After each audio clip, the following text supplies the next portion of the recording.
Casa, dia, casa. Toute parole est parole. Qui veut parler doit parler clair et vrai. Dans cet épisode, nous allons parler d'intelligence artificielle.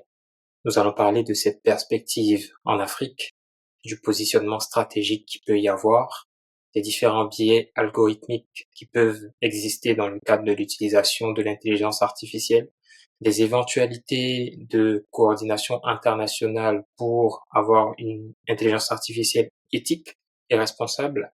Mais pour parler de ces différentes choses, nous avons besoin d'un expert.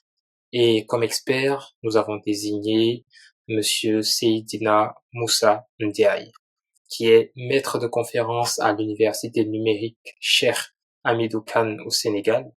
Il soutient également le ministère de l'Enseignement supérieur et de la Recherche et de l'Innovation en pilotant la transformation numérique du système d'enseignement supérieur sénégalais. Au niveau national, il est membre de plusieurs organes, dont le Conseil national du numérique, la Commission nationale de cryptologie, le comité de pilotage du projet de parc technologique numérique, le conseil d'administration du CNUM SA et a aussi été président de l'association sénégalaise pour l'IA. Euh, Monsieur Seydina Moussa Ndiaye est aussi un expert pour l'Union africaine pour la rédaction du livre blanc panafricain sur l'intelligence artificielle et intervient aussi, ou du moins a intervenu dans l'organe consultatif de haut niveau sur l'intelligence artificielle auprès du secrétariat général des Nations Unies. Vous l'avez compris, nous avons quelqu'un de qualité, quelqu'un avec qui nous sommes ravis d'échanger et nous espérons que nous pourrons en tirer un maximum d'enseignements et un maximum de ressources dans le cadre de ce podcast-là. Donc, comment allez-vous, Monsieur Ndiaye? Je vais très très bien, Inous. Merci pour l'invitation. Bonjour à tout le monde. Parfait. En tout cas, merci d'avoir accepté cette invitation-là. C'est vraiment un plaisir pour nous de vous avoir. D'entrée de jeu, on aimerait savoir votre parcours. Qu'est-ce qui vous a motivé déjà à vous mettre dans l'intelligence artificielle, à apprendre ces différents sujets-là et à les enseigner aussi, et à avoir ces différentes positions-là d'un point de vue national et international. Pour parler rapidement de mon parcours, hein, donc dès début des années 90, ça fait longtemps, 1990. D'accord. En démarrant mon parcours universitaire, je me suis toujours je me suis toujours intéressé en fait à l'informatique. Vers 93-94, en découvrant l'intelligence artificielle, bien sûr, je me suis dit que c'était le but ultime en fait quoi de l'informatique. Donc c'est D'accord. ce qui m'intéressait et j'ai continué comme ça ma mon parcours universitaire en me spécialisant dans ça. D'abord pour mon DEA et puis ma thèse de doctorat.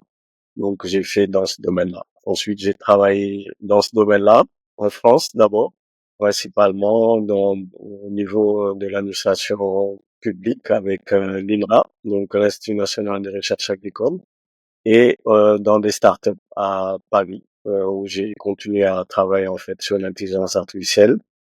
Avant de rentrer au Sénégal, c'était plutôt une carrière universitaire principalement, avec beaucoup d'interactivité aussi avec le secteur privé.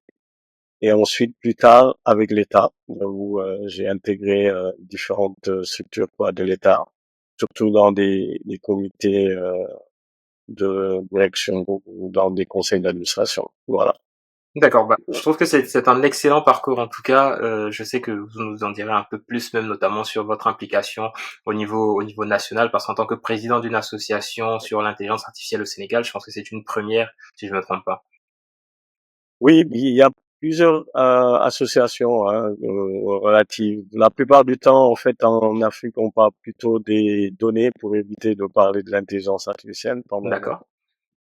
Mais c'est vrai qu'on a voulu créer il y a quelques années une association sénégalaise comme pour l'intelligence artificielle pour regrouper un peu aussi bien les gens au niveau national, les Sénégalais de la diaspora, parce qu'il y en a beaucoup qui sont dans le domaine. Oui. Euh, donc pour voir un peu ce qu'on pouvait faire pour développer un peu ce secteur-là au niveau national. Donc on a tenu dès le départ à associer également certaines structures privées et également toutes les universités quoi, mais publiques dans cette association. Là, je trouve que c'est très très intéressant d'avoir ce travail qui est vraiment inclusif, qui permet à toutes les parties prenantes, en tout cas, de se sentir intéressées par ce sujet, de travailler énormément sur ces questions-là. Pendant qu'on échange, il y a un très beau logo que je vois derrière vous qui s'appelle Force N. Qu'est-ce que vous pouvez nous dire par rapport à cette organisation-là? Ouais, Forcen, en fait, c'est une initiative qui a démarré il y a 3 ans, donc de l'Université numérique Cheikh Hamidou Kane, accompagnée par la Fondation Mastercard. Donc, on a co-créé ce programme-là d'une durée de 6 ans. Donc, pour booster un peu l'emploi des jeunes, surtout dans le secteur du numérique. Donc, on accompagne des jeunes qui cherchent de l'emploi, qu'ils soient diplômés ou pas, et on les aide à avoir toutes les compétences numériques qu'il faut et les compétences en termes de soft skills pour bien s'insérer. Et on les accompagne à s'insérer. Ça peut être un poste d'employé dans une structure ou bien à créer leur propre projet entrepreneurial. Et on a un fonds de financement aussi qui permet d'accompagner des projets entrepreneuriaux. Et on accompagne les plus jeunes aussi, donc collège et lycée, à voir un peu la culture numérique et la culture scientifique dans sa globalité. Et pour cela, on travaille avec le ministère de l'Éducation pour accompagner les jeunes à mieux connaître, avoir des formations en codage, en robotique, etc.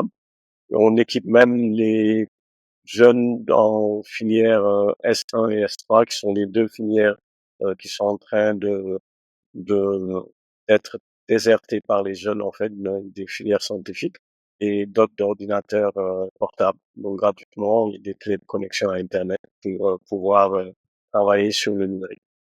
Bah, je trouve que c'est très très excellent en fait. Ça veut dire qu'au-delà même de votre aspect en tant que professeur ou en tant qu'enseignant, vous avez aussi cette attitude, ou du moins ce comportement citoyen. Parce qu'en réalité, ça peut être considéré en tout cas comme une initiative citoyenne, un engagement civique. Et moi, je trouve que c'est très intéressant de mettre à côté du volet professionnel Oui, ce volet d'engagement citoyen pour pouvoir aussi partager certaines valeurs, certains nouveaux créneaux que les jeunes pourraient adopter. Parce qu'aujourd'hui, effectivement, si on va d'un point de vue statistique, plus de la moitié de la population en Afrique, c'est des jeunes de moins de 30 ans à peu oui, près. Donc techniquement, le fait de pouvoir les former, de pouvoir leur permettre d'avoir accès à certains éléments d'information qui vont leur permettre de développer ou de créer une nouvelle carrière, je trouve que c'est très très intéressant et vous avez là un excellent positionnement. tout à fait. Ce qu'il faut savoir, c'est que les universités publiques au niveau du Sénégal ont, au-delà de la formation et de la recherche, une autre mission qui est le service à la communauté. Et donc ce programme-là entre dans le cadre du service à la communauté. Il faut savoir qu'il est complètement gratuit pour les jeunes. Tout D'accord? ça financé par la Fondation Mastercard. Donc c'est gratuit pour tous nos bénéficiaires. Ah Tout bah, à je fait. trouve que c'est très intéressant, surtout l'approche du Sénégal et tout, ça donne envie de pouvoir de s'installer au Sénégal au final, parce que c'est l'un des rares pays, à mon sens en tout cas, à mettre cette initiative-là beaucoup plus en avant, notamment déjà de l'ancrer dans le système universitaire, de sorte que ça puisse vraiment toucher une plus large communauté de personnes. Je trouve que c'est très très très intéressant de pouvoir mettre ceci en avant. En tout cas, cela fait un petit peu le tour de la présentation, de qui vous êtes, de votre parcours, de votre engagement civique et citoyen, de votre engagement professionnel aussi autour de l'intelligence artificielle. Et ça nous permet de faire la transition directement vers le sujet qui nous amène, qui est de parler de l'intelligence artificielle en Afrique. Concrètement, on va aborder ce sujet-là sur trois volets. Le premier volet, ce sera autour des biais algorithmiques, dont on va pouvoir développer un petit peu. Ensuite, on va parler des stéréotypes et des préjugés qui existent au niveau de l'intelligence artificielle. Et on terminera par les perspectives de l'intelligence artificielle en Afrique, notamment dans divers secteurs, que ce soit dans le secteur de la santé, de l'agriculture, de l'éducation. Dans un premier temps, est-ce que vous pouvez nous donner des exemples concrets de biais algorithmiques qui sont observés dans des systèmes déployés en Afrique? Mais avant cela, avant de répondre à cette question, est-ce que vous pouvez nous donner une définition plus générale, plus simple, plus aisée de l'intelligence artificielle? Ben, l'intelligence artificielle, hein, on a défini plusieurs fois. Hein, si vous Mm. allez sur Internet, il y a N de définitions. Exact.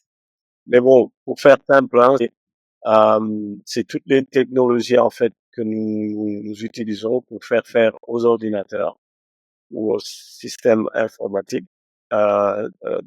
des tâches en fait qui sont généralement des tâches que font les humains. Donc tout simplement. Donc on essaie de mettre euh, dans euh, dans l'ordinateur ces capacités-là de faire des tâches qui normalement sont faites par des êtres humains, donc qui nécessitent une certaine intelligence, tout simplement. Excellent. Et ça a le mérite d'être très clair effectivement et facile à digérer. Donc on parle de ces nouveaux outils, de ces nouvelles techniques. On se rend compte que de manière générale, hein, ces outils-là sont développés par des humains. Donc s'ils sont développés par des humains, c'est-à-dire que chaque humain peut avoir sa capacité à intégrer quelque chose qui pourrait être différencié ou pourrait être différenciant dans cet outil-là, ce qui pourrait conduire effectivement à quelques biais algorithmiques, pardon. Est-ce que vous en avez déjà observé dans des systèmes qui sont déployés en Afrique? Bon, les systèmes, hein, quand on parle de biais algorithmiques, l'exemple typique, c'est l'exemple qu'on a eu il y a quelques années par rapport au système, notamment de reconnaissance faciale, où on fondait en fait quoi des Africains ou des personnes d'origine africaine à des singes. Donc ça a été très et, de plus en plus on a eu des corrections par rapport à ces types d'algorithmes. Ça c'est un exemple typique en fait que l'on voit par rapport au biais. On a aussi un système en fait qui était déployé le cadre dans le cadre juridique aux États-Unis et D'accord, donc qui avait un biais par exemple qui associait en fait euh, qui avait tendance en fait à mettre dans la catégorie des personnes à risque des personnes d'origine africaine, donc afro-américaine, parce que les données qui étaient apprises, qui permettaient en fait d'apprendre quoi ces systèmes-là, et des données en fait qui venaient d'un contexte bien particulier et qui faisait que la plupart des données qui étaient catégorisées dans cette catégorie-là, ben, venaient d'exemples avec des Afro-Américains. Et donc, d'accord, et tendance à juste coller en fait un critère quoi de catégorie sociale avec un critère quoi de délinquance, ce qui était un biais parce que ces données-là, il y avait un autre contexte qui pouvait être beaucoup plus pertinent que la couleur de la peau pour avoir ce type de résultat. Donc ça, d'accord. c'est des exemples classiques quoi, de algorithmes.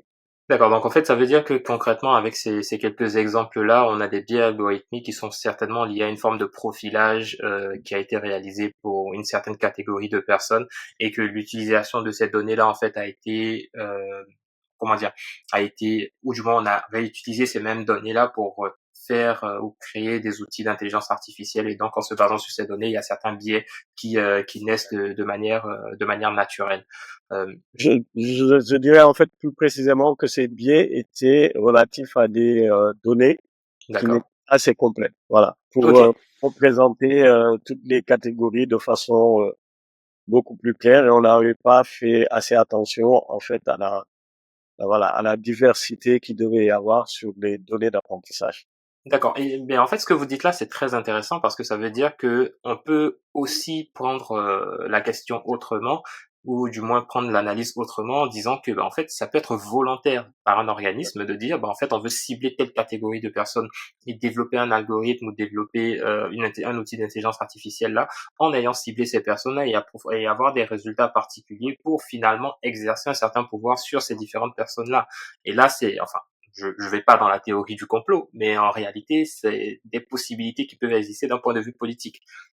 Oui, oui, oui, tout à fait. C'est pour cela que de plus en plus on parle d'éthique quand on parle quoi d'intelligence artificielle ou d'IA responsable. Donc, pour dire attention, il faut faire gaffe parce que les systèmes d'IA étant des systèmes informatiques algorithmiques qui sont mises en place par des humains. Il faudrait faire gaffe à ne pas intégrer dans ces systèmes-là des biais naturels que nous avons tous par rapport à notre conception de la vie et par rapport à ce qu'on aimerait faire par ces systèmes. Voilà. Bah, je Euh, trouve que c'est très intéressant, par effectivement, il faut qu'on fasse attention à ce genre de situation-là. Et vous avez, en disant ça, vous évoquez entre guillemets à demi-mot certaines mesures qui peuvent exister. Mais moi, j'aimerais qu'on approfondisse un petit peu ces questionnements-là et qu'on se demande aujourd'hui quelles sont les mesures concrètes que les gouvernements ou les entreprises peuvent prendre pour garantir en fait une certaine équité ou une non-discrimination dans l'intelligence artificielle. oui, mesure, c'est à deux niveaux. Vous parlez d'État et vous parlez d'entreprise. D'entreprise, exact. Quand on Mhm. parle d'entreprise, c'est-à-dire surtout les entreprises qui soit conçoivent quoi, ces algorithmes-là ou bien les utilisent. Donc il y a un certain nombre de procédures à mettre en place, hein, parce que dans toute la chaîne de valeur quoi, de l'IA, il faudrait maîtriser ces aspects-là et en prendre compte. Donc que ce soit dans la conception, que ce soit dans le développement, que ce soit dans le déploiement ou que ce soit dans le monitoring quoi, de ces applications-là, il faut faire gaffe à prendre en compte quoi, ces aspects éthiques-là et voir le monitoring qu'il faut pour être sûr que tout ce qu'on est en train de mettre en place dans ces différentes phases-là prenne en compte quoi, cet aspect-là d'abord éthique et aussi de responsabilité par rapport au système d'intelligence artificielle que nous mettons en œuvre. C'est pareil pour ceux qui l'utilisent aussi.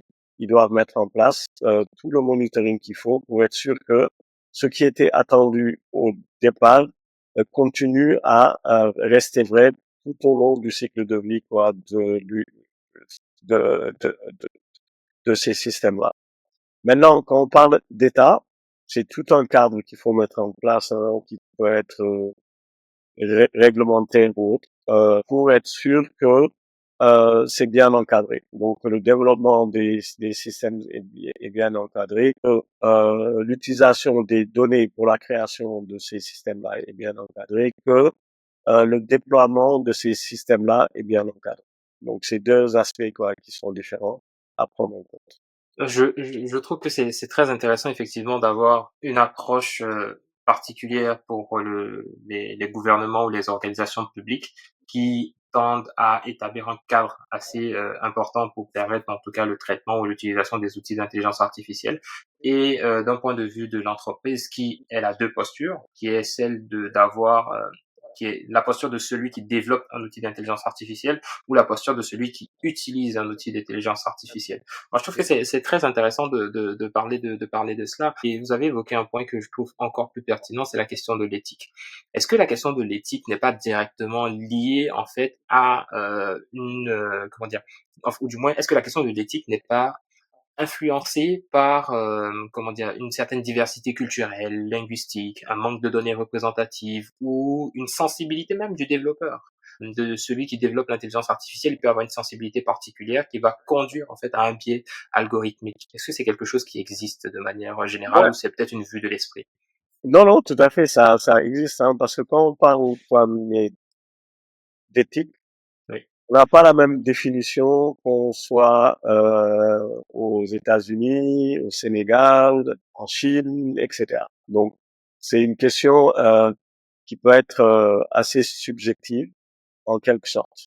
Mais on a des principes généraux qui sont partagés. Donc, il faudra que ces principes-là, au moins ces principes-là, puissent être euh, bien compris par tout le monde. Et Ok. donc, c'est pour cela que le principe de la contextualisation est très, très, très important. Et le cadre réglementaire est important dans les différents espaces d'utilisation de l'IA.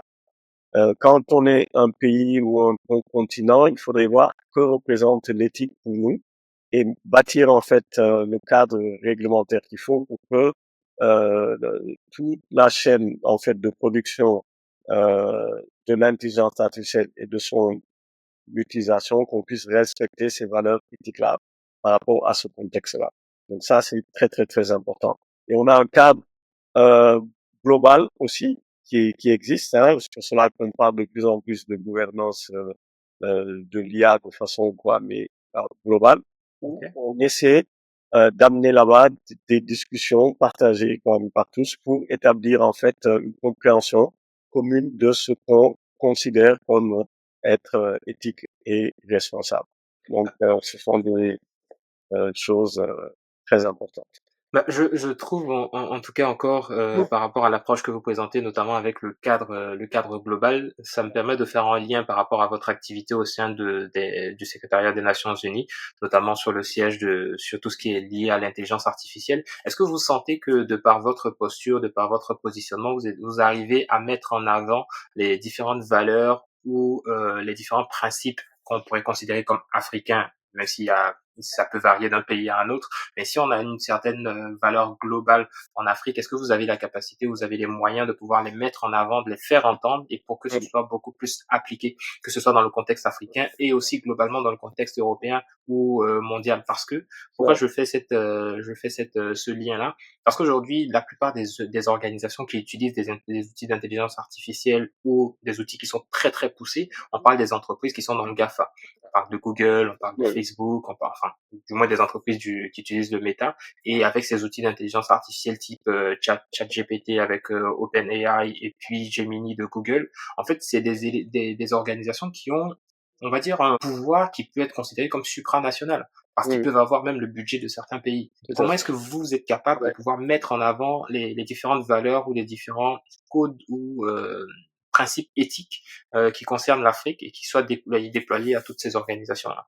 Une bonne question et ça me donne l'occasion de repréciser en fait tout le travail qui a été fait au sein de cet organe. Donc, il y a, enfin, hein, donc c'était un organe qui a existé entre octobre 2023 et octobre 2024. Donc, D'accord. on Tout devient, récemment, c'est terminé, ouais. voilà. Ok. Notre travail au sein de cet organe consultatif de niveau sur l'intelligence artificielle qui a été mis en place par le secrétaire général des Nations Unies avec comme idée de réfléchir en fait sur des recommandations par rapport à la gouvernance mondiale de l'intelligence artificielle. Ce besoin-là a été souligné parce que effectivement, ce que vous disiez tout de suite, on se rend compte que euh, de plus en plus l'IA est soit détenue par des big tech, soit par des pays qui ont assez de moyens en fait pour développer leur puissance dans ce domaine-là. Donc pour éviter ce monopole-là de la technologie par les grandes puissances ou par les tech, ben, il était important de réfléchir sur cette gouvernance mondiale. Ce qu'il faut aussi souligner et qu'on a mis en exergue dans notre rapport, en fait, c'est qu'il y a de plus en plus d'initiatives par rapport à cette gouvernance. Et on a fait un constat, c'est-à-dire si on prend les 7 initiatives les plus importantes, on se rend compte qu'il y a uniquement 7 pays dans le monde qui font partie de ces 7 initiatives. D'accord. Et dans le monde, il y a 118 pays qui ne font partie d'aucune de ces 7 initiatives-là. Et on voit bien que ces 118 pays-là, la plupart viennent d'Afrique, d'Amérique, D'accord. d'Amérique latine ou bien euh, d'Asie-Pacifique. Et donc là, ça soulève bien ce besoin-là d'avoir quelque chose qui englobe tous ces pays-là. Et donc, dans nos recommandations, ce qu'on dit, c'est que pour avoir une bonne gouvernance et pour inclure quoi, mais tout le monde, on a fait 7 recommandations. Je pourrais parler des 3 principales en fait qui ont été adoptées globalement par l'Assemblée générale des Nations Unies en septembre quoi, mais dernier. Allez-y. D'abord, il s'agit d'avoir un panel scientifique qui soit multidisciplinaire et international. Donc, ce panel scientifique va réfléchir en fait sur toutes les opportunités quoi, de l'intelligence artificielle et tous les risques présents et futurs. Donc ça permet au moins d'avoir une réflexion pointue, scientifique sur cette technologie-là et de partager en fait les avancées pour que ce soit le plus général et le plus partagé à travers le monde. Et de voir en fait ses implications dans les SDG, donc dans les objectifs de développement quoi, Durable. Ouais. pour que tout le monde puisse se l'approprier et en bénéficier. L'autre élément, c'est le dialogue en fait, le, le, le dialogue politique. Donc c'est un cadre où tous les pays du monde pourront être représentés, qui permet de discuter en fait sur les problématiques. Donc là-bas, on pourra également parler de problématiques éthiques et autres quoi, sur l'IA responsable. Et ça permettra également de partager toutes les bonnes pratiques en termes de politique et de gouvernance quoi, de l'IA au niveau national et régional. Et également, ce sera le cadre où on va discuter des résultats du panel scientifique, donc pour voir toutes ces problématiques-là, comment les gérer en termes quoi, de communauté internationale. Le troisième élément qui a été proposé et qui est en cours euh, de renégociation, c'est d'avoir un fonds mondial de l'IA pour accompagner en fait le développement de l'IA, notamment dans les zones où on a le moins de capacités, Ok. notamment les pays africains ou quoi, pour les accompagner à s'approprier quoi de la technologie. Donc Ok. ça c'est euh, trois recommandations parmi les sept que nous avons faites et qui permettraient un peu de répondre à votre question là, d'avoir un dialogue beaucoup plus international par rapport à l'IA, à des responsables et à l'éthique. Tout à fait, c'est tout à fait clair, hein, ces différents principes que vous avez énoncés, les 3 derniers dont on fait mention et on remarque que en fait, partout ailleurs ou comme dans tous les sujets qui concernent, l'Afrique ou qui touchent les pays qui sont alors je vais pas dire en voie de développement, je vais plutôt dire les pays qui sont sous-équipés, parce qu'en réalité, c'est une question d'équipement pour, mieux se positionner, que ce soit des équipements éducatifs, des équipements, politiques et administratifs, mais dans tous les cas, c'est des pays sous-équipés. En fait, la question qui revient fondamentalement, qui met toujours du temps à être décidée ou à être répandue, c'est la question du financement. Parce que là, effectivement, vous proposez quelque chose, vous avez des initiatives qui sont assez poussées, des actions qui sont vraiment pertinentes et qui créent un schéma de discussion pour tous les pays. Mais la problématique derrière, c'est les moyens qu'on peut mettre en avant. Je sais qu'il y a certains pays qui investissent énormément dans l'intelligence artificielle, qui ont un certain budget même qu'ils peuvent allouer à ces différents sujets-là. Est-ce que vous, de par votre expérience, vous avez vu ce genre vu certains pays, en tout cas d'Afrique, qui ont commencé à mettre la main entre guillemets à la poche ou dans leur budget pour dire attention, faut qu'on finance réellement la recherche scientifique sur ces différents sujets-là pour créer en fait des formes de champions nationaux ou de champions locaux de l'intelligence artificielle qui vont pouvoir propulser une dynamique et aussi inciter tout le monde en fait à entrer dans cette ou du moins s'engouffrer dans cette brèche-là. Oui, d'abord pour parler en fait du financement globalement. Donc, le financement, c'est quelque chose d'assez complexe, mais qui pourrait être beaucoup plus simple, quoi. C'est-à-dire si Simplifiant. voilà, si les pays avaient accès en fait à leur autonomie monétaire. Oui, C'est-à-dire le question du financement, les pays africains sont pas pauvres globalement ouais, quoi. Et exact. sinon il y a le plus de richesse quand on parle de richesse quoi, mais naturelle. Et donc c'est pas un continent pauvre. Mhm. Donc c'est juste notre façon peut-être de faire et autres qui fait que on ne met pas les moyens qu'il faut et qu'on aurait pu mettre en fait dans des choses qui seraient structurellement bénéfiques à Ok, un développement beaucoup plus accéléré. Je vais le dire comme ça. d'accord.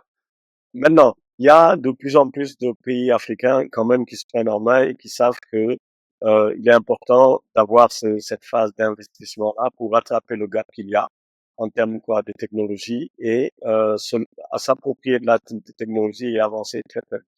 Je pourrais citer, mais par exemple, le Maroc qui effectue vraiment des investissements très considérables dans Oui, ce domaine-là et qui avance très très bien. L'Afrique du Sud également, depuis très longtemps, qui commence à avoir tout un écosystème qui permet de faire des choses pas mal.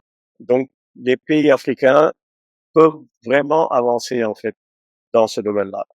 Mais maintenant, l'autre élément, c'est de dire est-ce qu'on a besoin euh, dans le long terme, hein, pas dans nos courts termes. Je sais que dans nos courts termes, on a une avancée technologique qui est assez orientée et qui fait que pour déployer les systèmes d'IA actuellement les plus utilisés, il faut beaucoup de puissance de calcul, il faut beaucoup de données, etc., etc.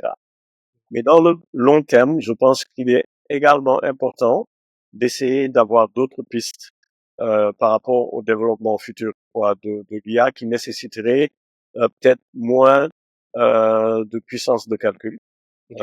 euh, pour pouvoir avoir en fait un développement quoi de la technologie qui nécessiterait voilà moins de c'est parce que là on est dans la course du plus on Oui. a voilà on dépense beaucoup sans compter les aspects d'impact environnemental qui peut y avoir donc je Ok. pense que c'est peut-être pas la bonne approche à continuer et qu'il faudrait voir quoi mais d'autres types d'approches pour développer euh, l'intelligence artificielle.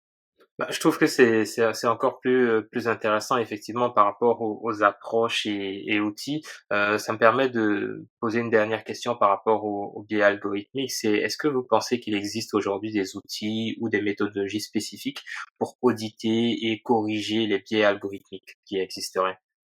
Oui, oui, il y a beaucoup d'approches scientifiques même hein, qui permettent de prévenir quoi ces biais, qui permettent d'atténuer ces biais D'accord? avant même quoi de travailler. Donc sur voir comment avoir une certaine évaluation de la diversité des données d'apprentissage. Donc, il y a pas mal quoi, mais d'approches qui permettent quoi, mais de calculer ça.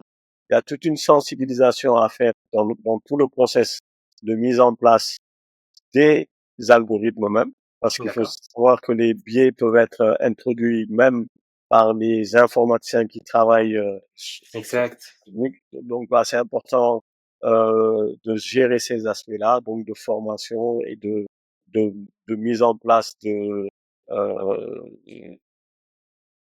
de principes et de procédures internes qui permettent quoi, mais d'atténuer quoi ces biais-là.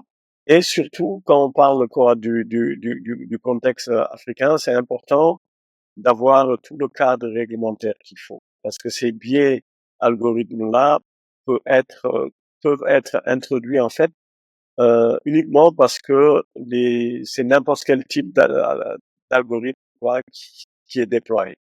Ok. Dans un contexte où l'IA n'est pas encore bien maîtrisée, n'est pas encore généralisée, que peut-être des structures qui veulent déployer des systèmes IA n'ont pas en interne le dispositif qu'il faut pour valider qu'ils ont bien acheté le bon système, etc. On peut se retrouver en fait avec des biais algorithmes qui sont juste des biais parce que le système qui a été fourni n'était pas le bon système ou n'était pas le système adéquat ou n'est pas passé par toutes les procédures quoi, mais qu'il faut de validation et autres. Et ça, en Afrique, on peut bien le voir. Et donc, il y a tout un cadre à mettre en place. D'accord. Je trouve que c'est très intéressant effectivement de pouvoir préciser cet élément-là. Et en même temps, quand on parlait des biais, ça me permet de me poser une question. En fait, un biais peut être créé par n'importe quel informaticien qui aujourd'hui a entre guillemets un bisbille avec son employeur et qui crée quelque chose comme ça et qui disparaît. Est-ce que bon, j'imagine je dis ça de manière très triviale pardon et caricaturale, mais c'est peut-être quelque chose qui peut exister parce qu'en réalité, les informaticiens, de manière générale, et j'utilise abusivement ce terme informaticien là, savent ce qu'ils font quand ils font leur développement, quand ils développent leur base de données ou qu'ils développent leurs algorithmes. Donc ils peuvent intégrer X ou Y choses qui ne seront pas vues directement par par l'entreprise et finalement c'est le public qui le constatera derrière. Oui, oui, mais bon, souvent, il y a l'aspect responsabilité Oui. qui est là et qui est fait en fait sur toute la chaîne de valeur. Donc, Ok. pour la chaîne de production de l'IA. Et donc, c'est important de savoir que chacun des acteurs va être responsable. À son Donc, échelle. il y aura l'informaticien qui sera responsable. Il y aura la structure qui qui conçoit cet outil aussi, qui aura sa propre responsabilité et la responsabilité également de la structure qui va déployer quoi, ce système-là. Mais ce qu'il faut savoir, c'est que également les structures qui font ces applications-là ont en interne tout un ensemble de dispositifs de contrôle, de validation, etc. pour que ce type de situation ne puisse pas arriver ou que ce soit vraiment très, très, très, très rare. Mais bien sûr, c'est important à prendre en compte. Bah, je trouve que c'est très très clair en tout cas de pouvoir préciser ces différents éléments-là. On évite de se retrouver dans des situations qui pourraient être plus ou moins complexes en termes de traitement des algorithmes, en termes de biais algorithmiques qui puissent exister. Ça permet aussi de faire un lien vers certains préjugés qui peuvent exister aujourd'hui, certains stéréotypes. Est-ce que enfin on peut se poser la question: comment l'intelligence artificielle aujourd'hui peut-elle, malgré elle en tout cas, renforcer les inégalités sociales et économiques existantes en Afrique? Euh, Peut-être pas en Afrique D'accord, uniquement, de manière générale, oui, pour le monde. Hein. Je pense que comme on l'a dit, les systèmes d'intelligence artificielle sont conçus par des hommes. Voilà. exact.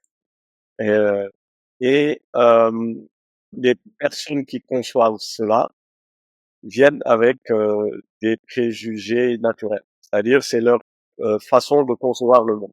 Ce qu'il faut savoir, c'est qu'il y a deux aspects qui peuvent être très importants.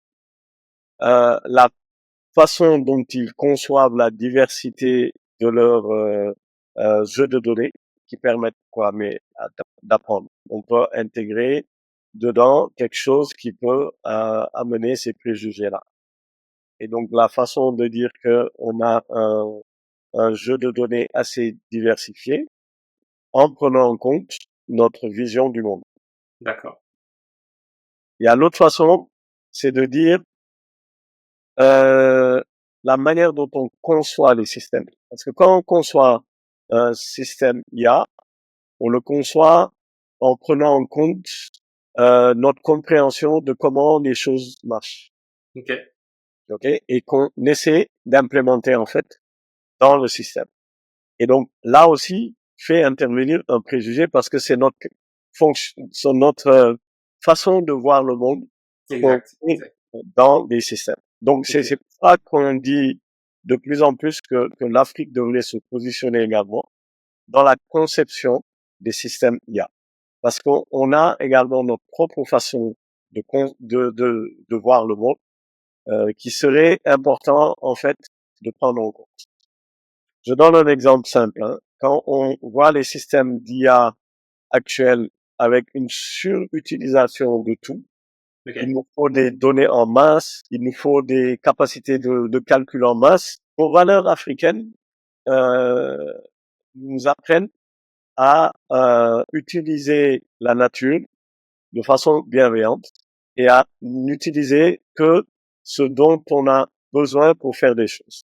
Et ça va un peu en contradiction avec le développement actuel, quoi, de l'intelligence artificielle où il faut produire en masse. Exact. Donc, Exact. on produit même ce dont on n'a pas besoin. Et on se rend compte de plus en plus, on va utiliser des systèmes d'IA générative pour faire des choses hyper simples qui normalement n'a pas besoin de ce genre quoi de système qui utilise beaucoup quoi mais d'énergie.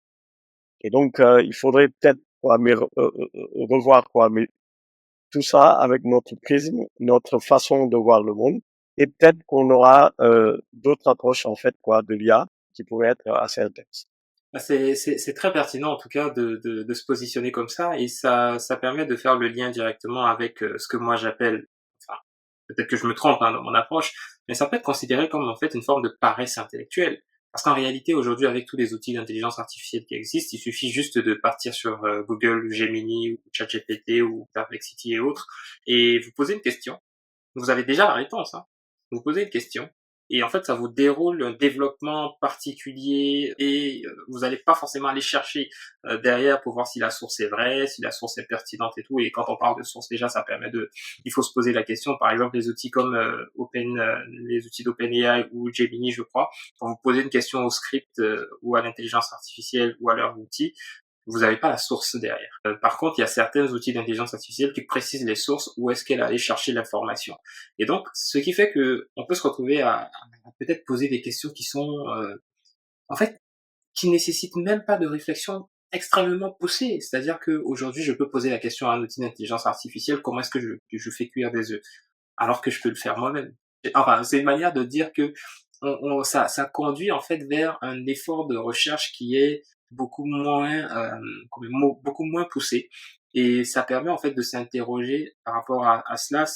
Moi je pense, il y a un préjugé qui va naître, qui est que les juristes entre guillemets qui font de la recherche ou de la veille juridique, cette activité de juriste-là ne sera plus pertinente plus tard. Est-ce que c'est le genre de choses qui peuvent arriver?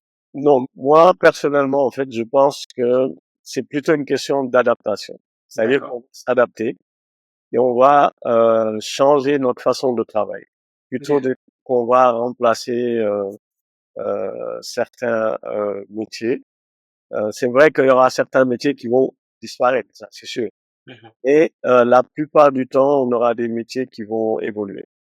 Quand vous parlez, mais par exemple, du métier de documental, Documentaliste, oui. ah, si vous revenez avant l'internet, D'accord, ouais. ce métier-là existait, il fallait aller dans des bibliothèques, prendre des livres, Exact. voilà, pendant des jours et des jours pour essayer de prendre des notes, etc. Avec internet, on peut accéder à des bibliothèques, quoi, mais numériques, et le temps pour faire ça a été accéléré, mais on n'a pas remplacé, en fait. Et C'est donc, vrai. on a eu plus de facilité à le faire, mais ça ne veut pas dire que le travail, on devenait paresseux. Parce qu'en fait, il fallait maintenant avoir d'autres types de compétences nouvelles, notre capacité à poser les bonnes questions pour rechercher assez rapidement. Et on aura le même principe, à mon avis, mais pour l'IA. C'est-à-dire qu'il y a toutes ces technologies, quoi, qui existent, mais on va développer d'autres types de compétences, notre capacité à bien interagir avec ces systèmes, quoi, médias, pour avoir un peu plus de plus-value que la moyenne. Parce qu'en fait, c'est toujours une question. Si on a un certain métier, ça veut dire qu'on est payé pour faire quelque chose, Exact. ça veut dire qu'on est payé pour faire quelque chose de spécifique que la moyenne des gens ne pourraient pas faire. En fait, si on se limite à utiliser ces systèmes-là euh, comme tout le monde, on aura des résultats basiques, quoi, mais comme tout le monde. Et donc, on n'aura pas un métier spécifique. Donc, si on a un métier spécifique par rapport à quelque chose et qu'on utilise ces systèmes-là pour nous aider, ça veut dire qu'on aura une compétence supérieure à la moyenne pour interagir avec ces systèmes-là, pour avoir une information pertinente qui a beaucoup de valeur par rapport à la D'accord. moyenne. Voilà. Ah, je trouve que c'est très bien comme approche parce qu'en fait, ça veut dire tout simplement ou trivialement que l'heure est à l'adaptation plutôt qu'à la crainte de la perte d'un emploi de manière générale. Et effectivement, c'est bien que vous ayez mis l'exemple sur comment dire, sur l'avant Internet parce que on peut aller même plus loin, l'avant calculatrice entre Oui, guillemets ou l'avant ordinateur, c'est qu'on avait par exemple des comptables qui étaient inquiets par rapport à leur activité parce qu'en fait leur activité tournait principalement autour d'avoir une calculatrice et ouais, d'identifier certaines lignes et de faire des calculs pour être comptable ou du moins pour tout à être fait. efficace dans les résultats. Aujourd'hui, avec les différents outils qu'il y a, en fait, ça se fait automatiquement, ça se fait très rapidement avec les outils d'Excel et autres. Mais en fait, finalement, ce sont ces gens-là. Aujourd'hui, le métier comptable existe toujours. Ouais. Mais par Les gens contre, se sont adaptés. Ouais. ouais, mais par contre, la différence, par contre, qu'il existe avec l'IA, c'est que par définition, l'IA essaie de remplacer l'homme. D'accord. Ok. Que Internet ne voulait pas remplacer l'homme, Oui. l'informatique ne voulait pas remplacer l'homme. Ça permettait de faciliter. Ok. Que l'IA, on essaie de faire à la machine, comme je le disais, des tâches que font l'humain. D'accord. Et donc, par définition, on essaie de remplacer toutes les tâches possibles. Ok. Voilà. Et Pas donc, uniquement que les tâches les plus répétitives, ah vraiment non, non, toutes les non, tâches possibles. toutes les tâches. Et donc, plus l'IA va avancer, plus on aura quand même des métiers qui vont tendre à disparaître. Ok. Et peut-être qu'il y en aura d'autres qui vont être créés. D'accord. Ok. Mais le plus important, hein, et là je parle de philosophie, D'accord. c'est est-ce que l'humain est sur Terre, en fait, pour travailler tout le temps? C'est une bonne question. Donc, plus l'IA va se développer, plus on aura peut-être moins de temps à travailler et plus de temps à faire autre chose. Voilà. Ah, je trouve que c'est une très très bonne réflexion philosophique effectivement qui nécessite d'être poussée. Certains diraient que entre guillemets on est arrivé sur la terre et tout pas pour souffrir, tout simplement. Travailler c'est souffrir. Peu importe ce que vous faites, même si vous aimez le travail que vous faites et tout, il y a une certaine entre guillemets souffrance qu'on peut y avoir en travaillant et tout. Peut-être que le terme n'est pas bon, mais dans tous les cas, c'est de dire que on fait quelque chose au détriment d'une autre chose qu'on aurait voulu faire à un moment X, et c'est un peu ça qui crée quelque chose. Et donc, c'est vrai, il faut se poser la question, est-ce qu'on a vocation à vouloir travailler tout le temps, ou à être capable de pouvoir déléguer certaines tâches, voire la totalité de nos tâches à des outils. Mais la problématique derrière, en fait, ça va créer aussi une réflexion philosophique qui est du fait de se dire, est-ce que l'avenir de demain n'est pas un avenir au conseil plutôt que à l'exécution de tâches? Parce qu'en réalité, l'exécution de tâches pourrait être déléguée à des outils d'intelligence artificielle, mais le conseil en lui-même, c'est-à-dire l'approche matérielle, l'approche de contexte, ça c'est quelque chose qu'un outil d'intelligence artificielle n'a pas. Il ne peut pas être capable de déterminer qu'est-ce qui entoure la réflexion d'une personne, le non-dit dans ce que cette personne dit aujourd'hui, parce que moi je peux avoir par exemple un besoin particulier, demander à un outil d'intelligence artificielle de me répondre à ce besoin-là, il va me répondre avec tous les éléments factuels disponibles et tout sur Ouais. toute la base de données qu'il a à disposition. Mais par contre, il pourra pas connaître ou anticiper le non-dit de ce que je dis. Par exemple, quand je discute avec quelqu'un, si la personne a une réaction particulière à un mot en particulier, ça me permet, moi, d'adapter ma manière de discuter. Mhm. L'intelligence artificielle aujourd'hui ne fait pas ça. Ça dépend, mais D'accord, ok. ce qui est vrai, ce qui est vrai en fait, c'est que moi, en tout cas, je suis je fais partie des personnes qui pensent que l'IA ne pourra jamais remplacer l'humain. Ça, c'est clair. C'est-à-dire que ça reste quand même un outil qui permet de faciliter en fait euh, les tâches de l'humain. Donc, ça permet voilà de remplacer tout ce qui peut être remplacé, euh, mais toujours encadré par l'humain. C'est-à-dire qu'il y a toujours l'humain quoi qui est là. Penser que on pourrait arriver à une intelligence artificielle qui ferait tout euh, comme l'humain ou mieux que l'humain, je pense pas. Je pense que l'IA n'a pas de conscience et l'IA n'aura jamais de conscience. C'est juste en fait un outil qui utilise beaucoup de calculs. Peut-être même que le cerveau humain est également un outil qui utilise beaucoup de calculs, hein, mais je pense qu'il y a quand même autre chose qui permet à l'humain d'être l'humain qu'il est actuellement euh, dans ce monde-là, euh, que l'homme ne parviendra pas à créer quelque chose qui ressemble à l'humain. Et donc, l'IA restera cet outil-là. On aura de plus en plus performant pour faire pas mal de choses, pour imiter le comportement humain le plus possible.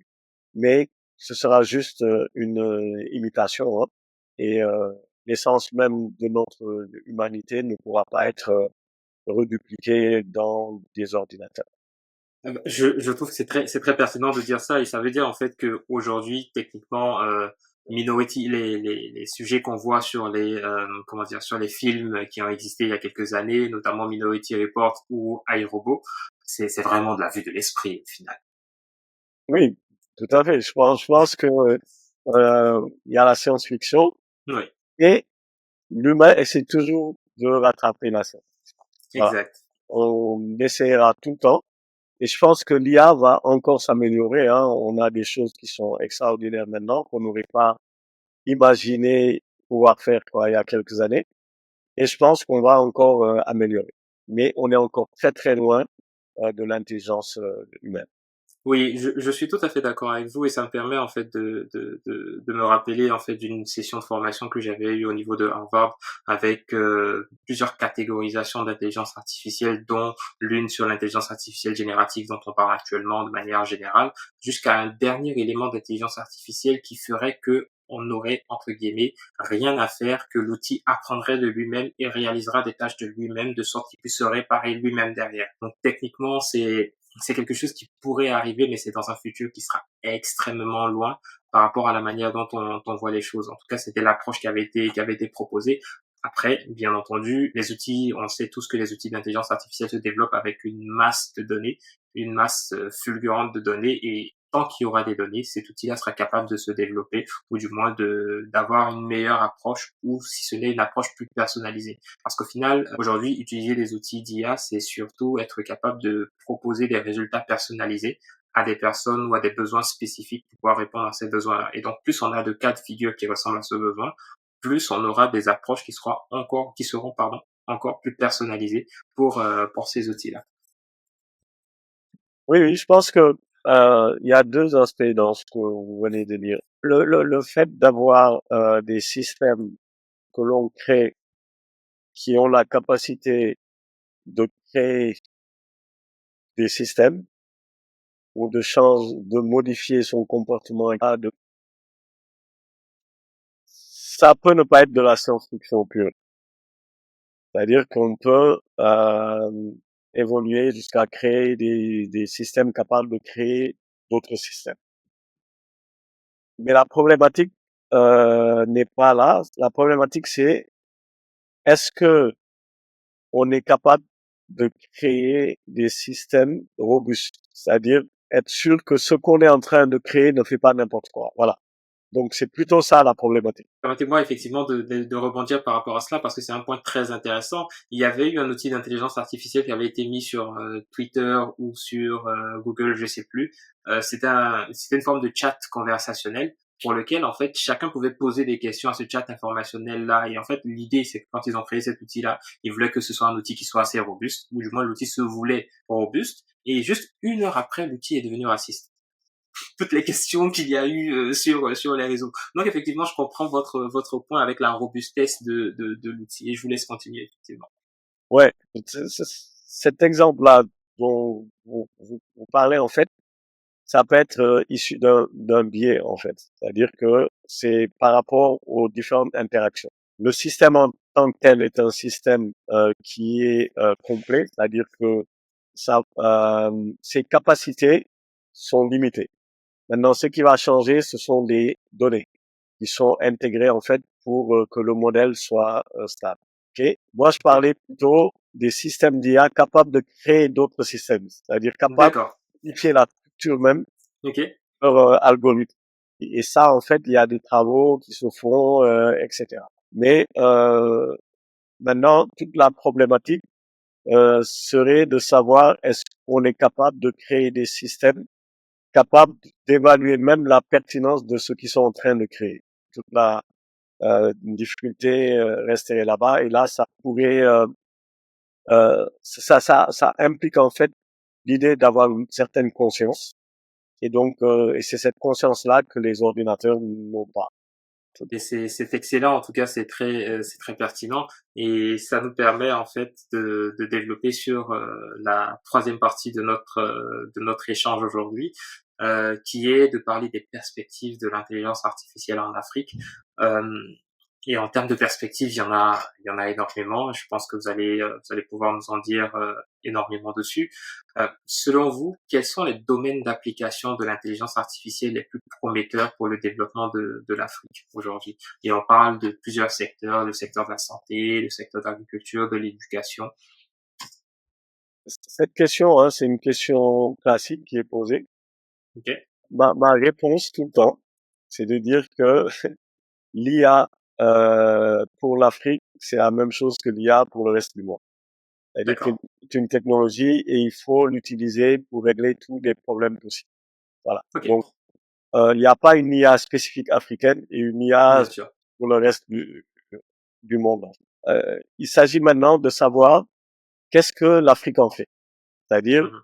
est-ce que les pays africains ont pris conscience de la technologie et de sa maturité et de l'importance en fait que nous devons avoir à la maîtriser et à l'utiliser pour régler nos propres problèmes. Donc c'est plutôt ça la problématique. Et donc c'est une problématique de politique publique.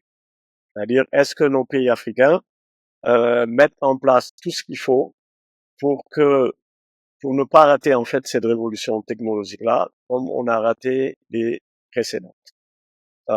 Et ça devient une vraie problématique de plus en plus pressante parce que dans les faits, sur le terrain, on se rend compte que euh, tel n'est pas le cas. C'est-à-dire que les pays africains, dans la globalité, hein, on a des rythmes différents. Les pays africains ne sont, on peut pas les catégoriser tous de la même manière, mais on a des rythmes différents. Mais pour parler de l'Afrique dans sa globalité, globalement, on n'a pas encore cette prise de conscience comme il faut. Et cette prise en charge, effectivement, de cette technologie-là. On a au niveau africain, depuis récemment, une stratégie panafricaine qui a été mise en place de façon assez chaotique, mais qui est là. D'accord. On a donc une stratégie. Et maintenant, il faut nécessairement passer à sa mise en œuvre, donc à l'implémentation de cette stratégie-là. Donc, quand on parle de stratégie panafricaine, ça veut dire qu'on parle d'un cadre global, c'est-à-dire on parle au niveau africain Ok. et on a ça plutôt au niveau de l'Union africaine. Ok. Mais comment marche l'Union africaine avec ces problématiques? Et donc, Exact. très, très, très compliqué de mettre en œuvre de façon efficace une telle stratégie à ce niveau-là. On a au niveau régional, donc les différentes régions qui constituent quoi, mais l'Afrique, des réflexions qui se font également et qui sont pas très avancées. On a au niveau pays, Ok. dans différents pays, une réflexion également qui peut se faire. On a de plus en plus de stratégies nationales, donc au niveau du continent africain, mais très peu de pays vont au-delà d'avoir un document de stratégie. Ok. Et donc la plupart du temps, les, les politiques, les pouvoirs se débrouillent pour avoir un document stratégique. Ok. Et la plupart du temps, ils ont eu ce document stratégique-là parce que c'est venu de l'extérieur. C'est-à-dire Ok. c'est les pays en tant que tels qui se sont dit je veux avoir ça et je mets Mhm. en place les moyens qu'il faut pour avoir ce document-là. Exact. C'est souvent un bailleur qui vient qui dit j'aimerais vous financer ce document-là et les États se mettent à faire euh, ce document parce qu'il y a ce financement extérieur qui la plupart du temps n'aurait même pas nécessité en fait d'avoir un financement extérieur parce que ce sont des euh, moyens financiers qui sont à la portée de ces pays-là. Ok. Voilà. En On se fait, retrouve avec des mhm. pays qui ont des documents et qui souvent se limitent à ce document-là et il n'y a rien qui est mis en place pour une implémentation efficace en fait de cette stratégie. Je trouve que c'est très intéressant effectivement de parler de cela parce qu'en réalité c'est un peu aussi ce que beaucoup de pays africains vivent depuis ces 10-15 dernières années. C'est qu'en fait quand on parle par exemple du domaine de la protection des données personnelles, on a plusieurs pays qui ont décidé depuis quelques années de créer une loi spécifique à la protection des données personnelles. Parce que pour plusieurs raisons, hein. L'une des premières raisons, par exemple, c'est qu'en Union européenne, ils ont décidé en 2012 de sortir un projet de loi, un projet de règlement qui était adopté en 2016 et qui est devenu effectif en 2018. C'est ce qu'on appelle généralement le RGPD. règlement général sur la protection des données, et ça a un impact que ce soit au niveau européen, mais au niveau extraterritorial, ce qui a permis en fait de mettre la pression à certains pays qui sont en Union européenne et qui ont des activités à l'extérieur ou dans le continent africain, avec les différents transferts de données qui puissent exister. Ayant vu cela, certains pays africains ont décidé, finalement, on va réaliser en fait une réglementation qui va nous permettre de pouvoir gérer aussi la protection de nos données. Mais malheureusement, 80-90% du temps, les lois qui sont proposées sont entre guillemets du copier-coller de certaines réglementations européennes, pour ne pas citer que la réglementation française. Oui, tout à fait, hein, je suis tout à fait d'accord avec vous. Et ça, en fait, ça vient du fait qu'on est plutôt suiviste. C'est-à-dire Ouais, que les pays africains, en termes de réglementation, en termes de trucs, ont une approche de, de suiviste et essaient de faire écho à des choses qui se passent par ailleurs sans ouais, se concentrer en fait sur eux-mêmes et de voir quel est le dispositif à mettre en place en local par rapport à nos propres problématiques, tout en ayant une vue sur le monde, bien sûr, mais en étant ancré sur nos propres valeurs et nos propres problèmes.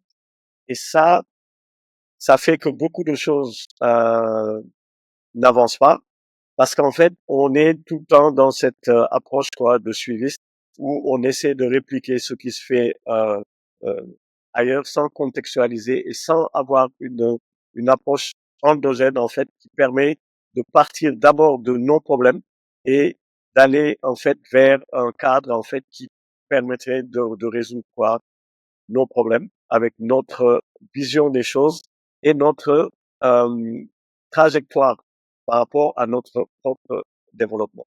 C'est parce qu'en fait, il faut pas laisser de côté qu'il faut d'abord avoir une propre trajectoire. Qu'est-ce qu'on veut faire par rapport à l'IA?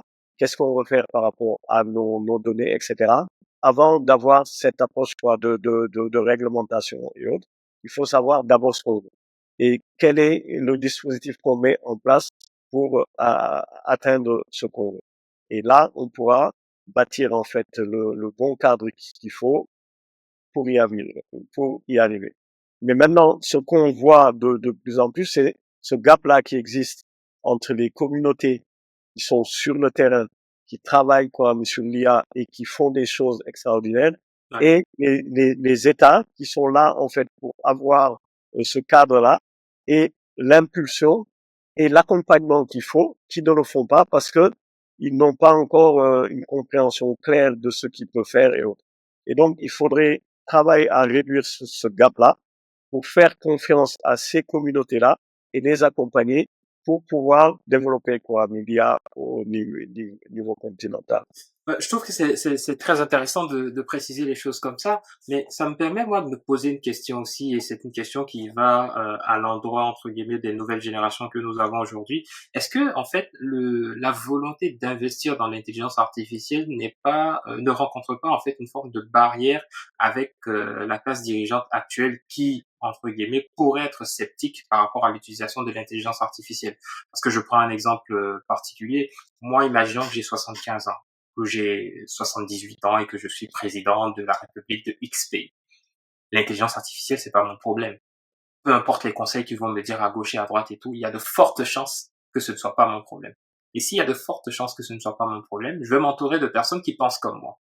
Et les personnes qui pensent comme moi ne vont pas forcément mettre en avant les sujets relatifs à l'intelligence artificielle pour qu'on encadre les choses et que finalement on propose quelque chose pour les générations comment dire, pour ceux qui ont 12, 13, 14 ans cette année, qui dans quelques années vont avoir 20 ans, 25 ans et qui seront ceux-mêmes qui vont utiliser de manière encore plus poussée les outils d'intelligence artificielle. Donc moi, mon interrogation, c'est de dire, est-ce que l'utilisation ou l'investissement dans l'intelligence artificielle en Afrique n'est pas directement bloqué par rapport face à bloqué vis-à-vis d'un choc générationnel de certaines classes dirigeantes?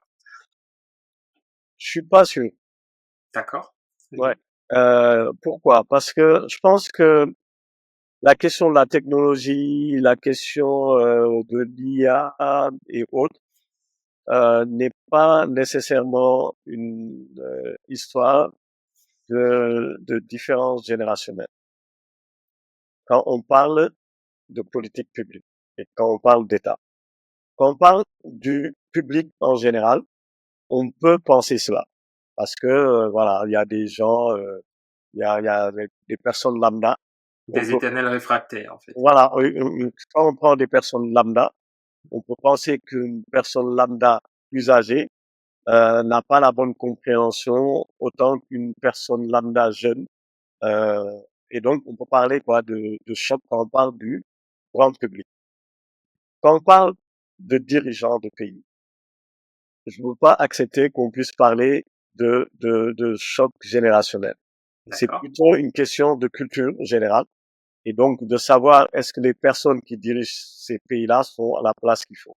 Parce que on peut avoir 70 ans ou autre, mais si on se trouve là-bas et qu'on a la bonne culture générale qu'il faut, et cette responsabilité en fait qui fait que on est dans un pays, on occupe des postes qui sont des postes où il faut faire de la veille permanente.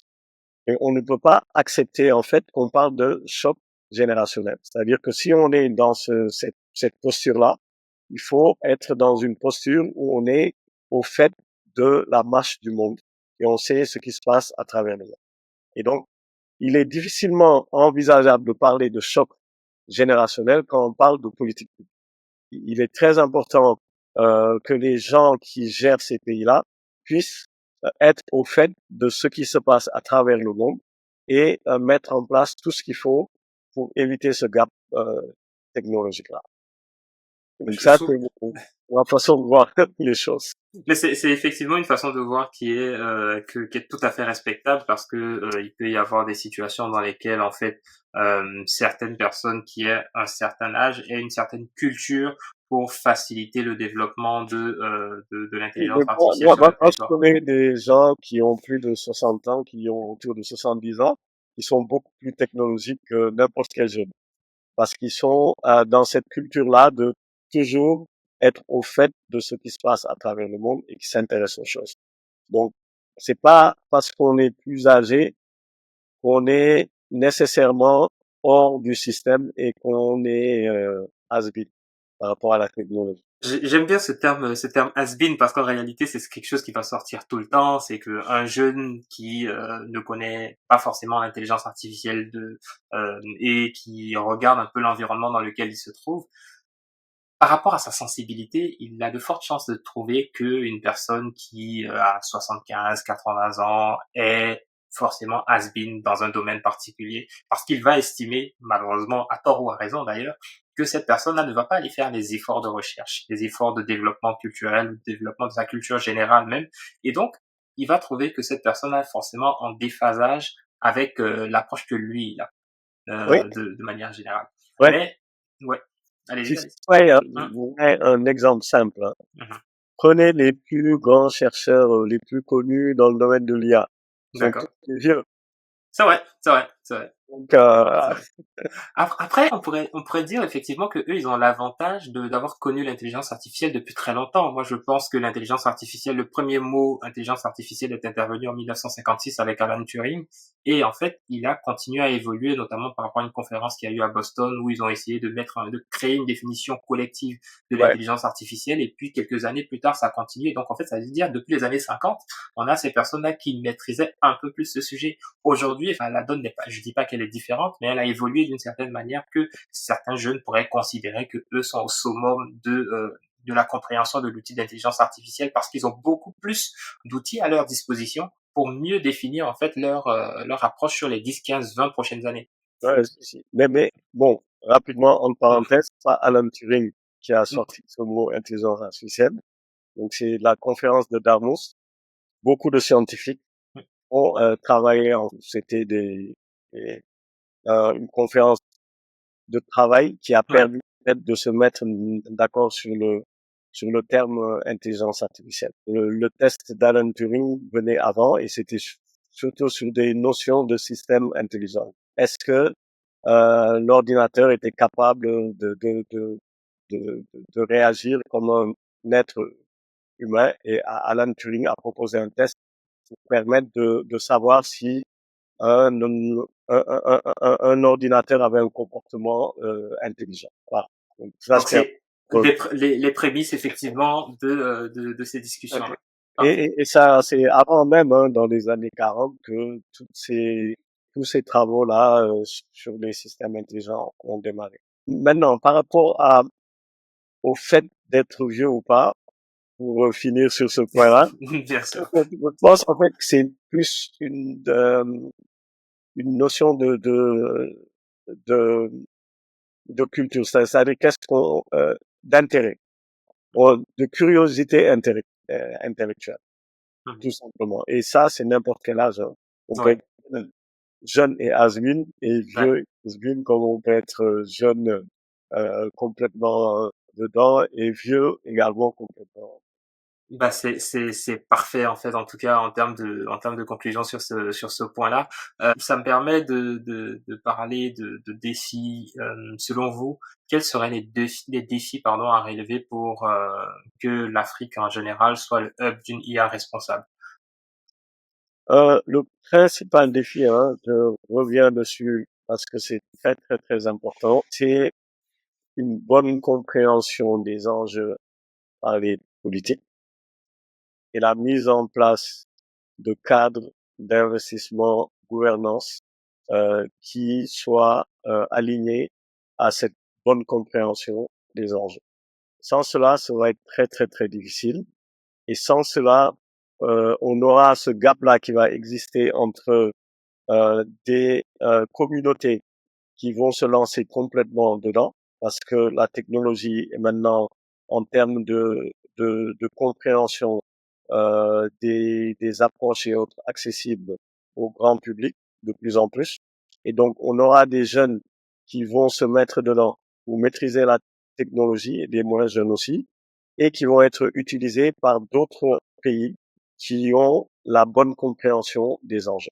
Et donc, ce sera une grosse perte pour l'Afrique parce que on ne peut rien faire en fait si ceux qui gèrent ces pays-là, les gouvernants, n'ont pas une bonne compréhension et ne facilitent pas en fait le développement de cette technologie. Je trouve que c'est très intéressant effectivement parce que si on ne comprend pas quelque chose, on va se méfier de cette chose-là. Et si on se méfie de quelque chose, il y a 80 ou 90% de chances qu'on ne le fasse pas, tout Ouais. simplement. Donc cette compréhension-là, je l'entends parfaitement que ce soit vraiment un enjeu qui soit assez important. Et si la compréhension existe aujourd'hui, c'est peut-être d'autres défis, par exemple, qu'on pourrait identifier. Ce serait potentiellement les infrastructures, le développement des infrastructures qui vont permettre de pouvoir se positionner dessus, le financement de la recherche scientifique vers ces différents points-là. Quand on regarde, par exemple, dans plusieurs pays d'Afrique de l'Ouest de manière générale, et je peux prendre l'exemple de la Côte d'Ivoire, il y a certaines réductions de budget qui existent au niveau de l'enseignement supérieur, de la recherche scientifique. Ça ne favorise pas, ou du moins ce n'est pas un message clair, positif qui est envoyé dans le cadre de la recherche. Alors que aujourd'hui, on est vraiment à l'ère de la recherche si on ne veut pas manquer ce petit tournant de révolution qu'on a, qui est la révolution de l'intelligence artificielle, en tout cas que je préfère appeler comme ça. Tout à fait. C'est-à-dire que on a euh, ce gap-là par rapport à la culture scientifique. C'est-à-dire que si nos pays africains ne se rendent pas compte que la seule façon de régler nos problèmes, c'est d'investir massivement sur la science et l'innovation. Je ne parlerai pas de recherche, parce que si on parle de recherche, on a tendance à le limiter aux chercheurs qui sont dans les euh, universités et à faire cette différenciation-là entre la vraie vie et, La vie théorique. et les laboratoires. Voilà. Exact. Alors que c'est imbriqué à 100%. Et donc, si on n'a pas cette bonne culture de la science et de l'innovation pour dire que c'est comme cela qu'on va avoir les moyens de régler nos problèmes et pas autrement. C'est pas en achetant massivement des choses qu'on va y arriver. C'est en investissant dans la science et l'innovation qu'on va avoir les capacités de régler tous nos problèmes. Et si on n'a pas cette bonne compréhension-là par les politiques, ben, on n'aura pas les investissements qu'il faut. Et l'organisation même, c'est pas juste une question quoi de fond, c'est également comment c'est organisé, comment on a organisé notre pays pour que la science et l'innovation puissent être faites et appliquées pour résoudre quoi nos propres quoi mes problèmes. Parfait. Bah, je trouve que c'est très clair en tout cas de mettre en avant cet élément-là et ça me permet de d'aborder comment dire un dernier point en termes de comment dire en termes de collaboration qui peut y arriver notamment dans le cadre des transferts de technologie. Je sais que vous avez fait beaucoup d'efforts dans le cadre de l'initiative avec les Nations Unies ou le secrétariat des Nations Unies. Selon vous, quel rôle peuvent jouer en fait les collaborations internationales et le transfert des technologies? Ouais. Non, tout à fait. C'est central. C'est-à-dire que l'histoire du monde a été jalonnée en fait par des collaborations technologiques et des transferts technologiques. Et donc c'est ça qui a amené les différentes révolutions technologiques que nous avons eues à travers le monde. Et je pense que il est important, notamment pour l'Afrique, d'avoir une bonne politique de collaboration internationale pour pouvoir rendre ce transfert technologique-là, euh, comment dire, réel. Ouais, OK. Parce que pour pouvoir faire un transfert technologique, il faut que les deux parties soient préparées pour. Et Exact. donc, il nous faut avoir également des politiques internes qui nous permettent d'être un bon réceptacle pour ce transfert quoi, mais technologique-là, avec une bonne vision, voilà, qui nous permettent de matérialiser et de rendre euh, pertinent et efficace ce transfert quoi, mais technologique-là. C'est pas uniquement de le mettre dans des contrats et ça va pas venir quoi de l'extérieur. Donc il nous faut avoir ces collaborations-là et se préparer en fait pour que ces collaborations-là puissent être gagnant-gagnant et efficaces. Parfait. Je trouve que c'est très intéressant. Ça va me permettre de malheureusement conclure avec notre échange qui a été passionnant au bout d'une heure 20 minutes. J'ai juste deux dernières questions qui me semblent très pertinentes. C'est selon vous, quelle est l'approche qu'il faut privilégier pour valoriser l'intelligence artificielle dans notre contexte ou dans le contexte international, de sorte que tout le monde puisse se dire c'est un outil dont j'ai besoin, c'est un outil qui peut m'aider à créer ou à générer beaucoup plus de choses, je devrais pouvoir l'utiliser. Quelle est l'approche la plus pertinente pour mettre en avant l'intelligence artificielle? Ben, je pense que de toute façon, l'intelligence artificielle, c'est comme un rouleau compresseur actuellement. D'accord. C'est-à-dire que de toute façon, on est obligé de l'utiliser. La question serait comment faire pour accompagner, pour que tout le monde puisse avoir les bonnes compétences pour l'utiliser. Mais le fait de dire il faut accompagner pour que les gens puissent l'utiliser, ben, les gens, petit à petit, se rendent compte de plus en plus qu'ils sont un peu forcés à utiliser ça. C'est comme, il y a de moins en moins de réticence et de plus en plus d'appropriation. Maintenant, il faut accompagner quoi cette appropriation-là en ayant notamment un focus sur sur l'éthique, sur l'usage éthique de l'IA. Parce qu'en fait, euh, quand on va utiliser, on aura petit à petit tendance à l'utiliser de la mauvaise manière, Mhm. c'est-à-dire en faisant des choses qui ne seraient pas autorisées ou faire des choses euh, qui euh, euh, comment le dire, qui vont faire que on fait semblant de faire son travail. Donc, il faut de l'éthique. Il faut savoir que l'IA ne remplace pas à 100% l'humain, parfois, et qu'il faudrait avoir une certaine couche, en fait, par rapport à son utilisation, c'est-à-dire on va l'utiliser pour améliorer le travail, mais on a quelque chose à faire en plus. Il faut avoir de l'éthique pour savoir que dans certains cas, il est important de préciser qu'on a utilisé l'IA pour avoir ce résultat-là, Exact. pour que les gens en face puissent savoir que c'est l'IA qui a permis de générer ce résultat-là, et donc D'accord. pour avoir le comportement qu'il faut vis-à-vis de ça. Donc c'est une question de transparence. Ouais. Exactement. Donc, il y a tout un accompagnement à faire plutôt dans l'usage quoi de l'IA et dans l'appropriation de la technologie par les différentes communautés. Voilà. Parfait. Je trouve que c'est excellent en tout cas de le préciser comme ça et moi je trouve un réel plaisir en tout cas dans l'échange que nous avons pu avoir aujourd'hui. Je termine généralement ces échanges-là par une question qui est très très ouverte. Est-ce que vous avez ces derniers jours ou ces derniers mois regardé une série ou lu un roman en particulier que vous aimeriez partager avec nous et avec tous les auditeurs? Euh, un livre, c'est un livre qui parle, j'ai oublié le titre,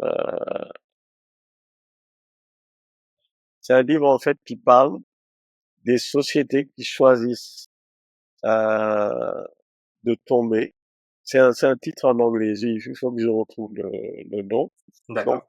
pour dire que les sociétés choisissent en fait de tomber ou bien de Se rise. relever. Donc, voilà, se relever. Et c'est en société en fait qu'on peut construire l'avenir de notre société. Donc, c'est à nous de bâtir notre avenir. Donc soit on choisit de tomber Ok, dans cette société parce qu'on se fait de la guerre ou parce qu'on est dans une dynamique de concurrence extrême, ou ok. soit on choisit de collaborer. Donc pour savoir en fait ce qu'on veut faire de notre avenir, donc pour grandir ensemble.